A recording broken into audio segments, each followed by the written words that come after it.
Everyone, this question solve करना है। 1 + 4 + 7 + 10 + so on up to x तक है और 287 इसका आंसर है।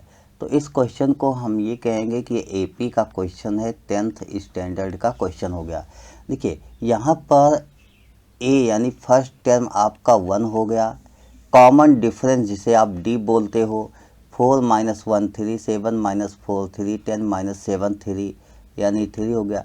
एल लास्ट टर्म आपके पास एक्स हो गया और सम ऑफ एन टर्म, मतलब हम लेट कर लेते हैं, इसमें एन टर्म होता है 287 होता है। तो सबसे पहले लास्ट टर्म के फार्मूले से हम एन निकाल लेंगे।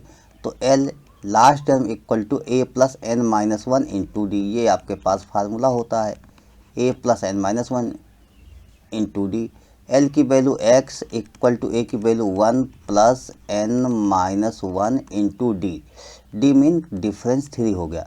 तो इसको जब आप सॉल्व करोगे 1 + 3n minus 3 that is 3n minus 2 equal to x हो गया। तो यहाँ पर आपने एक रिलेशन निकाल लिया। अब आप सम ऑफ एस टर्म निकालो, एस एन इक्वल टू, तो ये होता है n/2 a प्लस एल, ऐसा होता है। तो सम ऑफ एन टर्म 287 हो गया और n की वैल्यू अगर मैं यहाँ से पुट कर लूँ तो n इक्वल टू यहाँ से क्या हो जाएगा, x + 2/3 इक्वल टू n। तो इस तरीके से मैं यहाँ लिखूँगा x + 2/3 और यहाँ पर 2 पहले से ही है तो 2 3 जा 6 हो जाएगा आपके पास। A mean first term, l mean last term आपके पास x होगा। इसी को सॉल्व करना है। 6 को हम इस साइड ले आएंगे तो 6 को मल्टीपल कर लेंगे, 287 into 6 equal to x + 1 and x + 2, यानी 2 सक्सेसिव टर्म हैं यहाँ पर। 287 इसका हमें फैक्टर करना होगा, 287 का फैक्टर हम कर लेते हैं। सबसे इजी तरीका यहाँ पर यही होता है कि हम इसका फैक्टर कर लेते हैं, 2 सक्सेसिव टर्म है उसी के बेस से निकाल लेते हैं। देखिए 287 होता है, जब इसका फैक्टर आप करोगे तो ये किस टेबल में आएगा, सबसे पहले आपको यहाँ पर ये देखना होगा।